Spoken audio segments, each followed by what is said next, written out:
और आज बात आईपीएस की नहीं करेंगे बल्कि हम उस काडर की करते हैं जिसको जेकेएएस कहा जाता है, और अब वो आईएएस काडर में जाएंगे, इन्हें इंडियन एडमिनिस्ट्रेटिव सर्विस में जाएंगे। और ये रवा साल के अंदर दूसरा बड़ा फैसला एडमिनिस्ट्रेशन के हवाले से होगा। आईपीएस काडर को क्लियरेंस देने के बाद एक और बड़ा फैसला लिया जा रहा है। 24 के करीब जम्मू कश्मीर एडमिनिस्ट्रेटिव सर्विस के अफसरों को इंडियन एडमिनिस्ट्रेटिव सर्विस के अंदर इंडक्ट किया जा रहा है, लाया जा रहा है। और तमाम तर क्वेरियां जो मरकजी हुकूमत के मुख्तलिफ इदारों की तरफ से उठाई गई थी उन्हें क्लियर किया गया है। यूनियन टेरिटरी की तरफ से नामों को फाइनल कर दिया गया है और ये साफ कर दिया गया है कि जिस बैच को हाथ में लिया गया इंडक्ट करने के लिए, आईएएस के अंदर रखने के लिए, वो सन 1999 का बैच है। 1999 के बैच के जम्मू कश्मीर एडमिनिस्ट्रेटिव सर्विस के 2 दर्जन से ज्यादा अफसर ऐसे हैं जिन्हें इंडियन एडमिनिस्ट्रेटिव सर्विस के अंदर लाया जाएगा। याद रखिएगा कि 27 अफसर ऐसे थे जम्मू कश्मीर पुलिस सर्विस के जिन्हें इंडियन पुलिस सर्विस के अंदर लास्ट वीक लाया गया था। आपको याद होगा, डिटेल के साथ वो खबर हमने आपके सामने रखी थी। और अब ये दूसरा बड़ा डिसीजन है कि 2 दर्जन से ज्यादा आईएएस अफसरों को, जो जेकेएएस अफसरों को आईएएस अफसर के अलॉट किए जा रहे हैं। और department of personal training, union public service commission और दीगर इदारों की तरफ से तमाम तर क्वेरियां जो है वो खत्म की गई है। और इस सिलसिले में माना जा रहा है कि बहुत जल्द ये एक बहुत बड़ा ऑर्डर जो है वो सामने आएगा, जिसके तहत जो अफसरों की किल्लत अगमुल काडर के अंदर अभी भी दिख रही है वो कहीं ना कहीं खत्म होती हुई नजर आएगी। और आहिस्ता आहिस्ता करके जो एड ऑन डिपार्टमेंट्स बहुत सारे लोगों के पास है उसे भी स्ट्रीमलाइन करने की मदद मिल सकती है। श्रीनगर सीधे चलेंगे, सईद तजम्मुल हमारे साथ है। तजम्मुल जरा अपडेट करें, ये जो मरकज और रियासती इंतजामिया का फैसला है, क्या नाम सामने आ चुके हैं? ये जो 24-25 अफसर हैं जिन्हें इंडियन एडमिनिस्ट्रेटिव सर्विस के अंदर इंडक्ट किया जा रहा है। और एक चीज बड़ी अच्छी बात है, 2019 के बाद हमने कंटिन्यूस एक एफर्ट्स देखे कि केएस जिन्हें अब जम्मू कश्मीर एडमिनिस्ट्रेटिव सर्विस अफसर माना जाता है उन्हें आईएएस में कन्वर्ट किया जा रहा है, और ये बहुत तेजी के साथ किया जा रहा है। एडमिनिस्ट्रेटिव पार्ट पर सिविल सेक्टर पावर कॉरिडोर में इस फैसले को कैसे देखा जा रहा है, कितनी खुशी उन चेहरों पर है? और ये जो नया फैसला आया है, क्या इसमें वो नाम सामने आ पाए हैं जिनको इंक्लूड किया गया है इसके अंदर?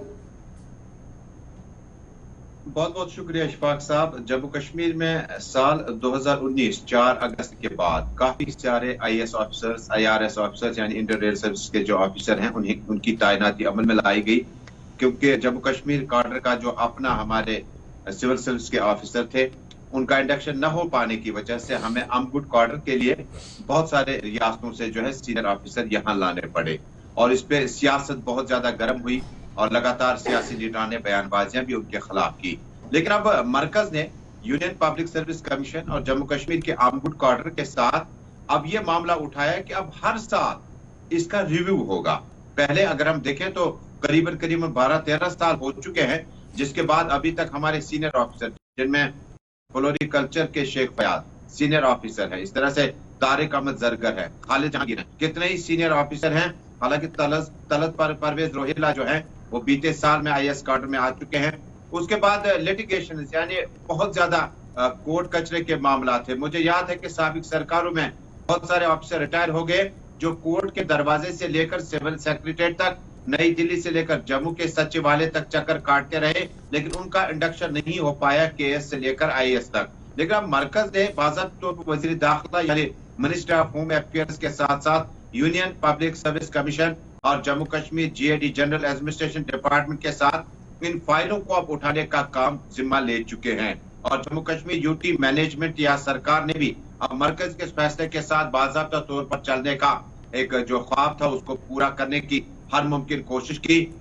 आइंदा साल, इस साल 24 के आसपास, हालांकि हमारे पास ऐसे 41 ऑफिसर हैं जिनको इंडक्शन में लाया जा सकता है, इंडक्ट किया जाता है बहैसियत आईएएस ऑफिसर। लेकिन चूंकि एक का मामला बड़ा लिटिगेशन में चल रहा है, अदालत में चल रहा है, सिवाय 4-5 के। लेकिन इसमें एक अहम बात है, चूंकि क्लियरेंस यूपीएससी ने देनी है, एमएचए ने मामला को देखना है, कहीं ऐसा ना हो कि केएस ऑफिसर या जेकेएस ऑफिसर जो अब कहलाता है उसका कोर्ट कचरे का कोई मामला हो, कोई इस तरह का बड़ा मामला हो जिससे उससे पोस्टिंग के तौर पर अटैच कर दिया गया और वो साल जो है वो जो उनका सर्विस रोल होगा वो गिना जाएगा उसमें, और उसके बाद ही यूपीएससी की क्लियरेंस करने के बाद इन्हें ये मौका मिलेगा। इससे जम्मू कश्मीर के और लद्दाख और बाकी जो आर्मड काडर में हमारे आईएएस ऑफिसर हैं, और अगर गवर साहब आपको याद होगा कि कुछ दिन पहले डिप्टी कमिश्नर बारामूला के बारे में भी कहा गया कि उन्हें पंजाब वापस जाना होगा। एक और आईआरएस ऑफिसर हमारे पास है, प्रिंसिपल सेक्रेटरी, उनका टर्म पूरा हुआ, हालांकि इनका डेप्यूटेशन 3 साल के लिए मांगा गया था,